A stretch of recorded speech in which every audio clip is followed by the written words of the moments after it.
Bom dia, graças e paz, irmãos. Estamos começando mais um curso de treinamento de líderes e nós estamos na aula 5, a revolução de um talento. Aí nós vamos falar sobre essa parábola nessa manhã, amém?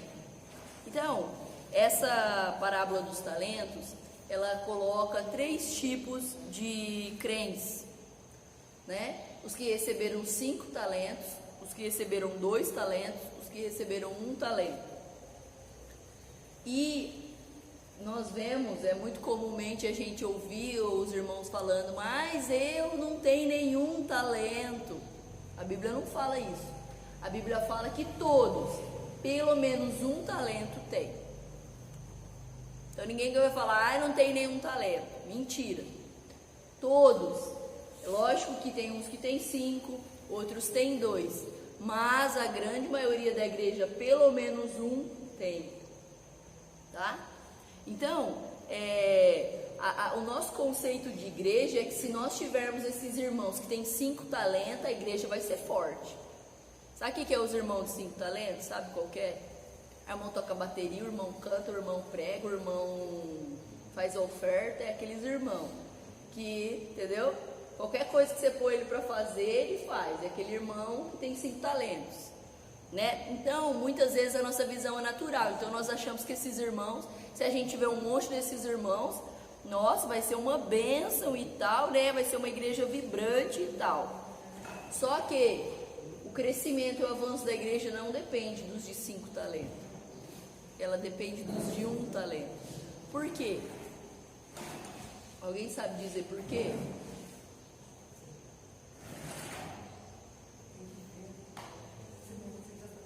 Para guardar os celulares, irmãos. Estamos numa aula de CTE. Hã? Ninguém? Se arrisca? Ele exerce o coração, tem um talento. Porque eles são maioria. Entende? Eles são maioria. Então, o que acontece? Os de 1 talento, eles são, por exemplo, a gente sabe que existiu revoluções, né? Revolução Francesa e outras revoluções. Como que elas aconteceram? Quando a população foi, né, ela decidiu, ela saiu nas ruas, por quê? Porque aí nós temos a grande massa envolvida na situação, e aí o negócio vai para frente. Agora, se nós vamos pegar só os de 5 talentos, nós vamos ter hoje o que a maioria da igreja tem. 15% produz e 85% consome o que os 15 produzem. Ou seja, quem você acha que é esses de 15? Esses 15%? São os de 5 talentos e os de 2 talentos, que é os irmãos que estão sempre envolvidos com a vida da igreja. E os 85% faz o quê? Uma vez eu li um livro que falava que um cara desenhou um retrato da igreja. Era um monte de nádegas com olhos. Por quê? Porque infelizmente a igreja está estacionada e a grande maioria só senta a bunda no banco para poder ouvir. Entende? Então, o que é a revolução dos de 1 talento? É fazer com que esses de 1 talento eles sejam despertados para que eles possam viver a vida da igreja e colocar esse talento que eles têm para funcionar. Isso é revolução. Já pensou se cada crente for um ministro? O que pode acontecer? Uma revolução, exatamente. Muita gente envolvida, muita gente despertando outras pessoas, muita gente ali, né, usando o seu talento, o seu dom. É isso que é uma revolução. De geração em geração, todas as dificuldades se encontram, não com 5 ou de 2 talentos, mas o de 1. Eles enterram o seu talento, né, e aí fica aquele potencial, a grande maioria da igreja fica com o potencial estancado, né? A gente vê isso nas vigílias, a gente vê em todos os lugares quem é a maioria que vem. E depois uma grande maioria não vem, mas você imagina se tivesse todos eles envolvidos? Todos eles envolvidos no encontro, todos eles envolvidos no Duca, todos eles envolvidos numa vigília, como seria? Então, isso que nós temos que fazer, é despertar, é ser instrumento de Deus para despertar esses irmãos de um talento. Que eles também são importantes, eles também são fundamentais, na verdade, na vida da igreja. Um aspecto fundamental da nossa visão é o entendimento de cada crente é um ministro, né? E isso é muito importante na edificação da igreja. O problema é que a maioria dos crentes está na categoria daqueles que recebem apenas um talento. Eles não são grandes pregadores ou líderes extraordinários, mas apenas gente de um talento, que na maioria do tempo nem está disposta a usá-lo.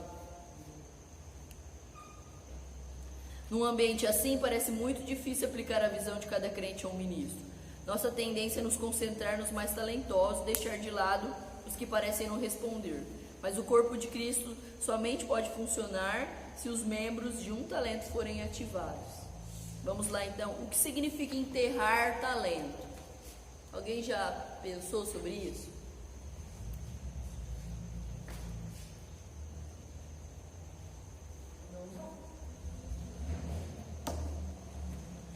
Enterrar o talento significa se omitir e não cooperar com a edificação da igreja. Olha que forte isso, se omitir.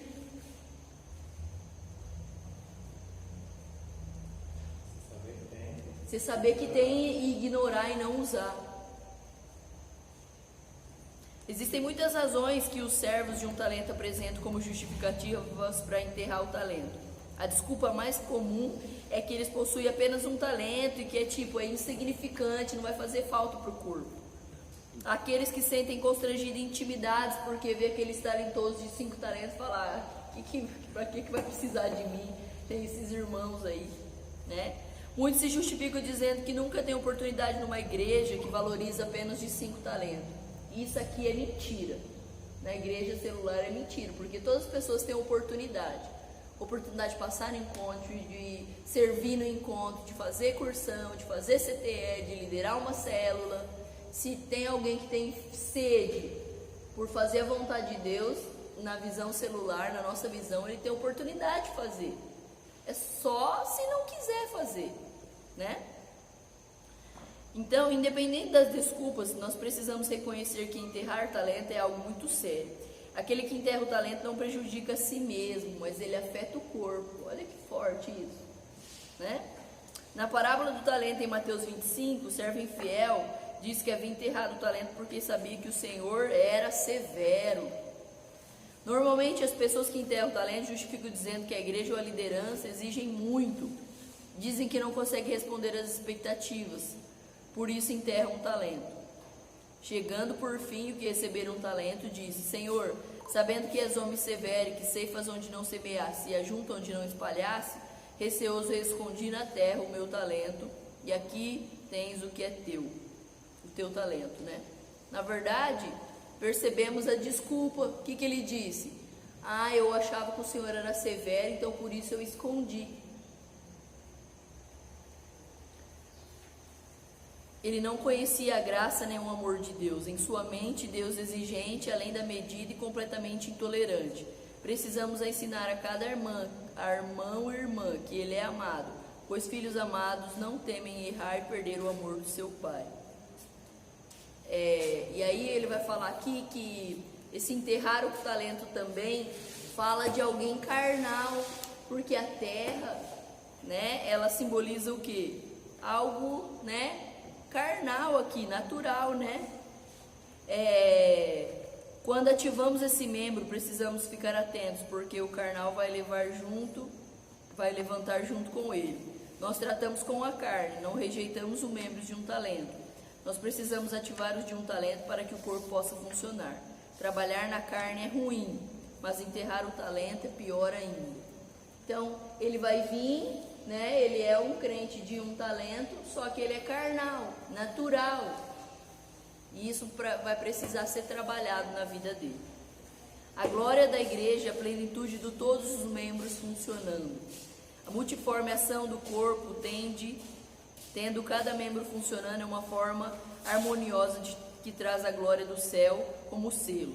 Se cada membro exercer seu ministério, então teremos o corpo e a manifestação da glória. Se desistirmos de um talento, vamos desistir da maior parte do corpo. Então, qual é o nosso papel na célula? Sempre está falando, nossa irmão, você tem que estar junto, você tem, porque você é importante, você é necessário para todos. Se você imagina, no reencontro eu que fiquei com essa palavra da parábola de uns talentos.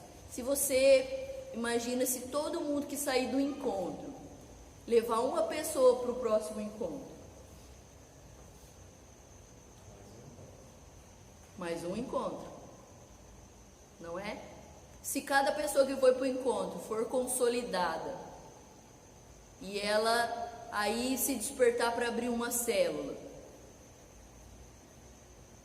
mais novas células. Exatamente. Então, se você for fazer a multiplicação disso, é algo muito grande, sabe, vai além do que a gente imagina. Porque se cada membro for despertado, ele vai fazer isso. Se cada membro da igreja, nós temos em torno de 300 pessoas, se cada pessoa se comprometer a ganhar uma pessoa para Jesus, gente, uma pessoa em um ano é muito. Para você conduzir ela, você não vai convencer ela, porque quem convence é o Espírito Santo. Mas se você pegar ela desde o começo do ano, começa a orar, depois convida, ela vai para o encontro, você consolida. Aí incentiva ela a fazer cursão, ela a fazer CTL. No final do ano nós temos 600 pessoas. Isso é ativar o corpo, isso é ativar os de um talento. Agora, se eu tenho 60 pessoas e 30 faz isso, eu não estou com o total, né? O total que poderia estar ali ativado. Então a proporção é menor, mas quando eu tenho toda a proporção funcionando, números muito grandes, é uma multiplicação muito grande, porque é todas as pessoas envolvidas, né? Por isso que essas grandes revoluções elas aconteceram, porque essas pessoas, o camponês, aquelas simples pessoas, elas se envolveram na causa. Por isso que houve essas grandes revoluções, a francesa e tudo mais, por causa delas, porque se elas não saíssem nas ruas, não tem como ter essa revolução, entende? Então é isso que nós precisamos. E nós, quem que é líder aqui?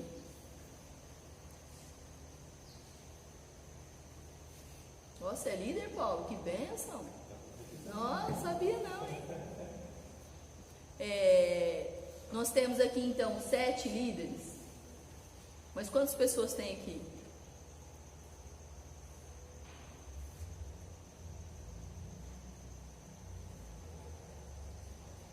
Tem quase 30, não é? Mais ou menos? Alguém conta aí pra mim.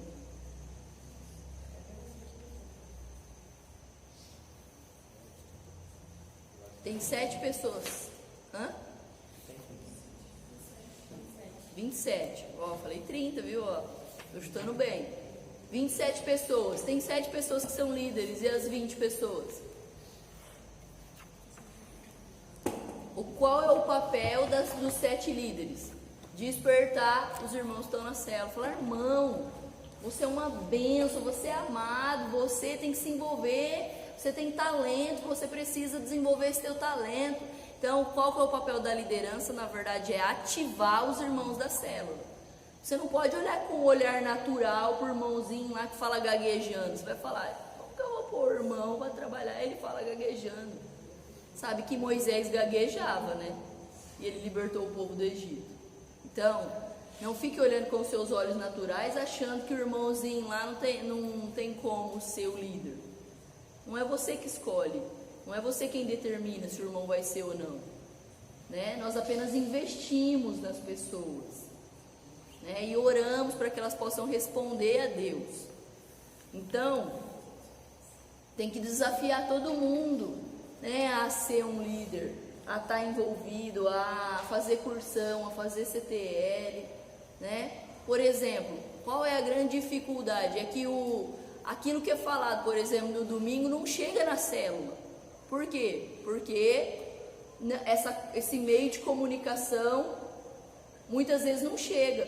Qual que é o papel do líder? O pastor avisou que vai ter encontro.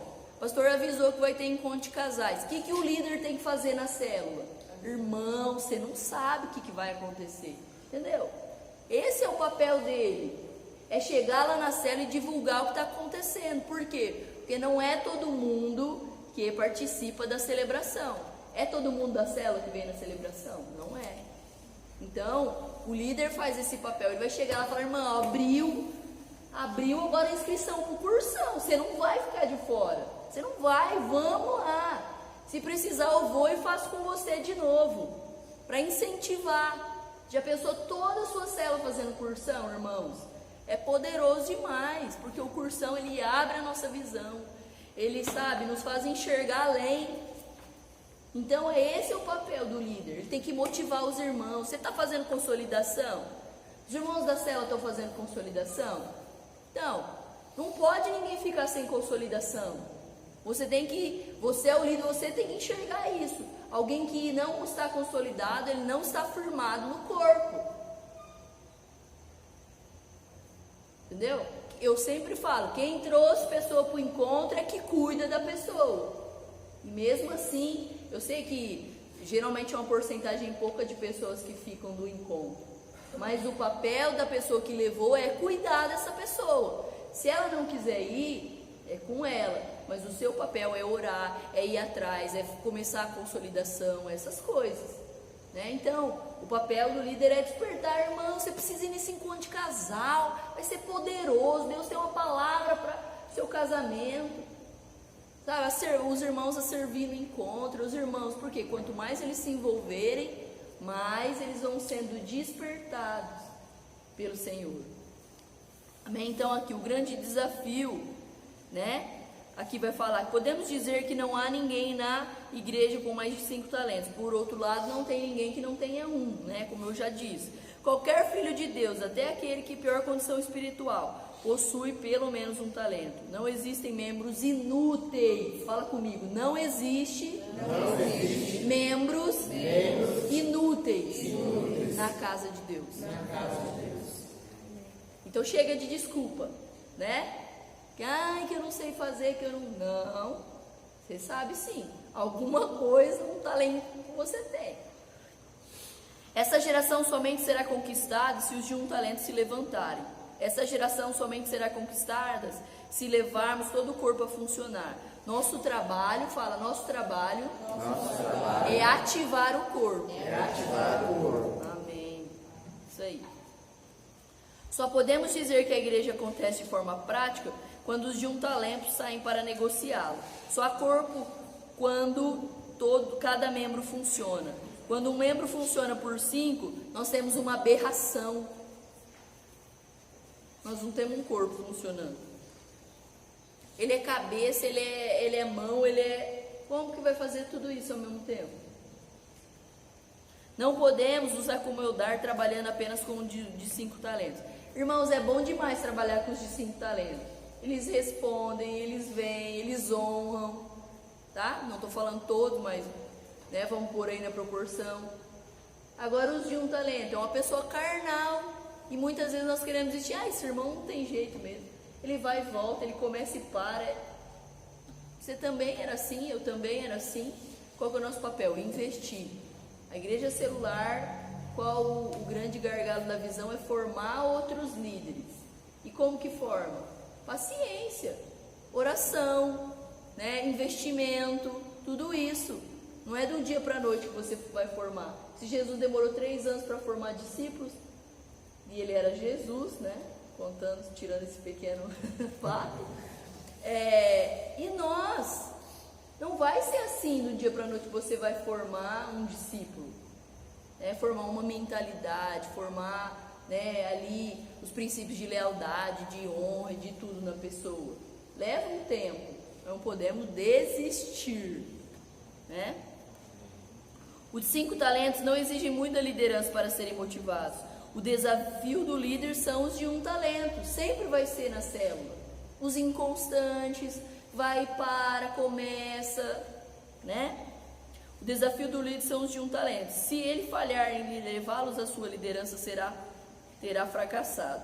Se a igreja falhar em ativar os de um talento, então terá fracassado em sua missão de edificar o corpo. Olha que forte isso.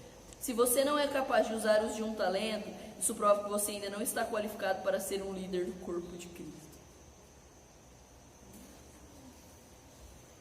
É preciso que todos os irmãos e irmãs, mesmo que pareçam inúteis, precisam descobrir uma forma de envolvê-los. Devemos avaliar se o seu dom e usá-los, nem que seja para uma atividade simples. O pastor Silvio, no Afiando o Machado, falou algo muito poderoso. Acho que quem assistiu a live do pastor Silvio? Muito boa, né? Todos vocês deveriam pegar a live e depois assistir, porque é muito boa. Dicas para célula e tudo. E uma coisa que ele falou sobre a questão do lanche, que é muito simples, é envolver todas as pessoas. Quando você envolve todas as pessoas, você vai despertando nelas essa importância de estar ali, de se envolver. Né? Quando ele falou sobre fazer uma escala para trazer o lanche, né, na célula, falou sobre fazer a escala para trazer o quebra-gelo, né? Quebra-gelo nós pensamos que tem que ser algo que precisa ali estar envolvido com a palavra e tal. O quebra-gelo é para quebrar gelo, não é para fazer nada além disso. Então dá para colocar irmãos para fazer, irmã, hoje você está escalado para fazer o quebra-gelo e tal, envolver as pessoas da célula, né? Comunhão, tem muitas maneiras de você estar envolvendo as pessoas, tá? Lembre-se que não existe servo que não recebeu pelo menos um talento. Na casa de Deus ninguém pode se desculpar que não recebeu nenhum. Todos receberam, tá? Aquele líder que pensa que alguém a quem o Senhor não possa usar, de fato não sabe nada a respeito da graça de Deus. Você olhou para um irmão e falou, ixi, meu Deus, o que é isso? Isso aí nem Jesus pode usar. Você precisa passar pelo encontro para descobrir a graça de Deus, porque Deus pode usar sim. Ele é Deus. Nós olhamos pelos olhos naturais, mas Ele não. Haveria alguma coisa impossível para Deus? Nada. Somos o que somos pela graça, temos o que temos pela graça e somos usados pela graça. Vamos falar isso aqui? Vamos falar juntos isso aqui que é muito importante. Somos o que somos, pela graça. Temos o que temos, pela graça. E somos o que somos, pela graça. Amém? Então tá. A verdade é que alguns são colunas e carregam mais peso. No entanto, o que importa não é o quanto peso você suporta, mas quanto talento você consegue levantar para trabalhar. Se você é o único que está ocupado durante todo o tempo, isso não é igreja. Se você fica ocupado durante todo o tempo e ainda não consegue fazer com que os de um talento trabalhem, também não temos a igreja aí. Tá? Martas e Marias. Oh, glória. A pastora Luiz conta uma história, achei bem interessante, no livro da parábola de uns talentos que ele tem, que fala que uma vez eles foram ministrar numa praça, e aí o som começou a dar problema, tinha que levantar o som. Então tinha um irmãozinho lá que ele tinha uns problemas, e ele sempre quis ser útil, fazer alguma coisa, e ele pegou a caixa de som, colocou nas costas e ficou a celebração inteira com aquela caixa de som nas costas. E aí no meio da celebração os irmãos viam ele chorando e tal, e depois no final foram perguntar por que você estava chorando, estava doendo suas costas ali com aquela caixa. E ele falou assim, eu descobri o que eu posso ser útil no corpo, segurando aquela caixa de som. Ou seja, ele, mesmo nas suas debilidades, nas suas dificuldades, ele se sentiu útil fazendo algo, e isso foi muito bom para ele. Então, nós não podemos rejeitar ninguém e olhar com esses olhos achando que a pessoa não pode ser útil. Martas e Marias, vamos lá. Nem sempre são os de um talento que querem se omitir. Muitas vezes nós mesmos não acreditamos neles. Precisamos permitir que façam conforme sua capacidade limitada. Precisamos ter paciência para esperar que aprendam. Talvez nunca façam com a excelência que gostaríamos, mas não podemos impedi-los de usarem o seu talento. Talvez também devemos ter cuidado para não rotular um membro da célula que não tem jeito. Devemos usar todos os meios para envolver os membros de um talento. Nem sempre os de um talento estarão aptos para as funções que mais precisamos na igreja. Normalmente eles se recusam a liderar, mas não devemos desistir, né? Já falei sobre isso. Há muitas outras formas de cooperar. Sei que a nossa visão é que cada crente é um ministro, né? E precisa e pode liderar. Mas infelizmente nem todos se disporão a isso. Em vez de rotulá-los e desistir deles, devemos envolvê-los naqueles serviços. Bom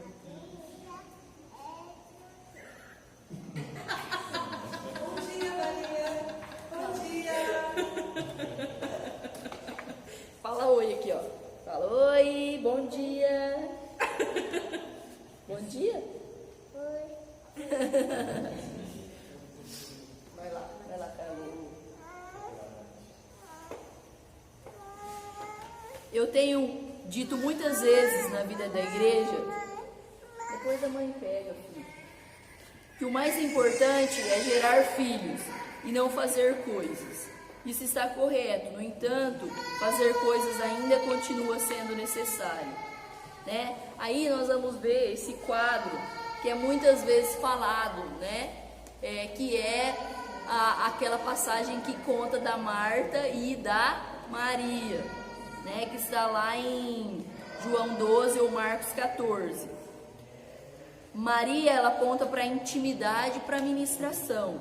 Marta simboliza o serviço diaconal. Maria aponta para o sacerdócio. Marta nos fala do trabalho dos levitas. No ministério de Jesus, os discípulos tinham que agir como Marta e Maria. Na maior parte do tempo, eles ministravam as pessoas, mas também precisavam se envolver com a organização. Então, muitas vezes nós batemos na Marta, né? E tal e tudo, mas a Marta, ela também é importante, né? Ela também ela tem uma importância grande, né, na vida da igreja. Só que nós não podemos esquecer que uma coisa só é importante, né? Que a Marta foi que escolheu essa coisa mais importante. Então, não podemos nos deixar, né? O que é a nossa tendência? É ser Marta, não é ser Maria, né? Por isso que nós temos que cuidar. A Marta, ela é importante, sim, só que os filhos, fazer coisas não é tão importante quanto gerar filhos. Nós vimos na lição anterior. Na maior parte do tempo ele ministrava, nós já falamos. Você deve se lembrar que quando o Senhor multiplicou os pães, naquele dia houve necessitado. E quem foi que distribuiu os pães? Quem falou para as pessoas, vocês sentam aí, e nós vamos distribuir os pães e tudo? Quem fez? Os discípulos. Eles que foram, eles distribuíram, depois eles também foram recolher aquilo que sobrou, tá? Então, em outra ocasião, quando o Senhor estava diante do poço de Sicar em Samaria, ele mandou que seus discípulos fossem comprar alimento, né? Não sei porque foram necessários 12 para fazer isso, mas podemos presumir que um escolheu o produto, o outro negociou, havia responsável pelo pagamento, certamente muitos carregavam. Há muito trabalho natural para ser feito na vida da igreja, e isso pode ser envolvido o pessoal de um talento, né? Coisa simples. Em Marcos 20 e em Lucas 22, 8, o Senhor mandou Pedro e João prepararem lugar para a ceia. Veja que a Páscoa era um ponto mais importante, e a última ceia era o alvo do Senhor. Mas se não tivessem arrumado a sala, nada disso teria acontecido. Então, aí fala desse papel da Marta, né? A gente vê também lá em Atos 6, que as viúvas helenistas, elas também começaram a ter dificuldades ali, né? E aí o que aconteceu? O pessoal, os apóstolos, eles ministravam, eles oravam. Ele falou, não tem como a gente parar de fazer o que a gente está fazendo para fazer, né, cuidar dessa parte. Então o que eles fizeram? Eles oraram e escolheram diáconos, escolheram as pessoas para poder estar auxiliando naquela parte ali de distribuir alimentação para as viúvas e tal, tá? É necessário, todos os irmãos devem participar do serviço espiritual e também do serviço prático. Todos devem ser Marta e Maria ao mesmo tempo, mas possivelmente os de um talento serão mais como Marta. Né? Por quê? Porque são carnais, então eles acabam, é muito mais prático para eles se envolver nessa coisa, nas questões muito mais naturais do que nas espirituais, né? Vamos lá então, continuando. A nossa missão é ativar o corpo. O mundo não será ganho só com os de um talento trabalhando, né? O mundo será evangelizado e alcançado pelo Senhor quando toda a igreja se envolver e entender que isso é algo que nós, quando nós falamos nós, todas as pessoas que estão envolvidas, é que vamos alcançar, né? Então as portas do inferno não resistem ao corpo, mas elas resistem quando apenas alguns membros talentosos se levantam. Não pense que o fato de termos muitos crentes num lugar ali, temos a igreja. Somente o corpo de Cristo é a igreja, e o corpo depende do funcionamento de todos os membros. A igreja é todos os irmãos servindo, todos os talentos envolvidos, né? Essa revolução que veremos nesses dias. Não devemos depositar toda a ênfase sobre os mais talentosos. Essa é a estratégia do mundo. Quem é que procura os talentosos?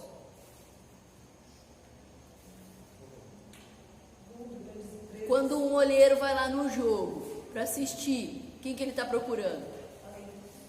O que tropeça na grama lá e cai, é meio desengonçado, não é esse que ele está procurando. Ele está procurando o que pode ser o próximo Ronaldinho Gaúcho, o que pode ser o próximo Messi, etc. Ou seja, o mundo olha para os mais talentosos. E Jesus vai lá e escolhe o Pedrão, Tiago, né? Ou seja, aqueles que não fizeram parte da escolha, você sabe como que era feita essa escolha? Do Talmidim. Talmidim significa discípulo. Eles passavam, toda criança judaica, ela passa pelo processo ali de receber educação, né? E aí vamos ver que os primeiros anos, não me lembro muito bem, mas vou falar assim, mais ou menos por cima para vocês. Os primeiros anos dela, como se fosse da primeira à quarta série, ela aprendia os 5 primeiros livros, que é o Pentateuco, de cor, tá? Só esse pequeno detalhe para você. Você não decora nem os 66 nomes da Bíblia. A criança judaica já aprendia esses 5 livros primeiro de cor. Aí depois ela ia para a próxima fase, né? Vamos dizer assim, ela aprendia toda a lei de cor. Você sabe o que é isso? É de Josué a Malaquias, de cor. E a terceira fase seria tipo colegial, era a escolha, que numa sala o que mais se destacava era escolhido por um rabi, por um mestre, para que eles pudessem seguir as pegadas desse mestre, entendeu? Então, quem era escolhido? Os mais talentosos, aqueles que se destacavam na sala por conhecer e por... Esses eram escolhidos. Portanto, quem não era escolhido continuava a profissão do seu pai. Então, quando Jesus foi escolher os discípulos, todos eles, nenhum deles tinham sido escolhidos por um rabi, vamos dizer assim. Então, Jesus, né, como a palavra é sempre de ponta cabeça, é sempre totalmente contrária aos valores do mundo, Jesus vai lá e escolhe o Pedro. Por que o Pedro estava pescando? Porque ele ficou com a profissão do pai, não tinha sido escolhido. E assim a gente pode ver nos outros, né? Então, que eles não seguiram, eles não foram escolhidos, né? Mas foram escolhidos por Deus, por Jesus. Então, essa ênfase de escolher o mais talentoso, o mundo olha dessa maneira. Aquele que fala melhor, né? Eu mesmo já falei isso. A gente acha muitas vezes que, nossa, se o Silvio Santos converter, menina, olha, vamos ganhar o Brasil para Jesus. Então nós achamos que é o Silvio Santos que vai ganhar. Nós achamos que as qualidades naturais de um homem pode fazer alguma coisa. Não é. Entende? A gente aí olha, nós olhamos pelo natural e achamos que ele poderia então fazer isso, porque ele tem talento, porque ele fala bem. No mundo, a visão é escolher os mais talentosos, mais habilidosos e capazes, aqueles com quem nos identificamos. No mundo, a visão é descobrir o talento escondido, mas na igreja é desenterrar o talento. No mundo é o que? Descobrir o talento. Na igreja é desenterrar o talento. Tá? Então, todo o nosso problema hoje é que procuramos os de 5 e os de 2 talentos. Você que é um líder de célula aí, provavelmente faz isso. Olha aquele irmãozinho que já ora, que já está junto com você e tal, e você fala, nossa, esse vai ser meu líder em treinamento. Fazemos treinamento especial para aqueles que nós, e para eles, para o de 5 e para o de 2, esquecemos dos de 1. Os de 5 e os de 2 não precisam muito da nossa liderança, mas os de 1 do talento é que realmente são mais difíceis de lidar. Constantemente eles querem retroceder e enterrar o talento. A igreja não é uma questão de trabalho realizado, mas é uma questão de ativar os membros do corpo. Não devemos pensar que uma vez que o trabalho está feito, está tudo bem. Não é assim. Nosso trabalho é levar o corpo a funcionar. Temos uma missão de ganhar a nossa geração e pensamos, uma vez que a missão está feita, não importa se muitos ou poucos estão trabalhando. Mas isso é engano. O alvo é ativar o corpo. A visão natural é usar a televisão para ganhar o país inteiro num dia.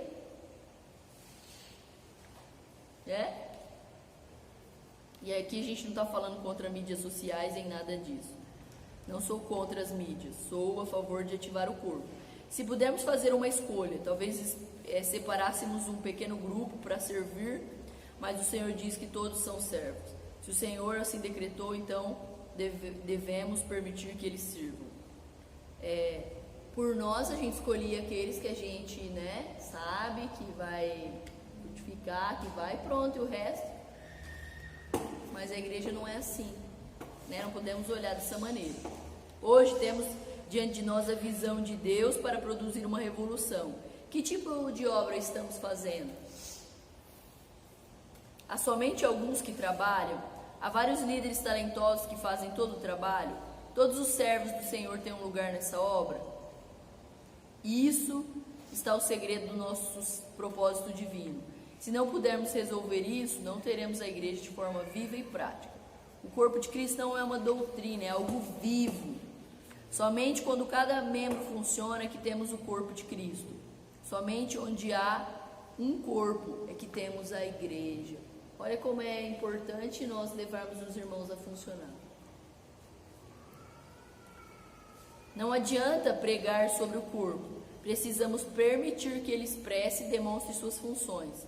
Não precisamos ter receio. Uma vez que o corpo de Cristo, as unções aparecerão.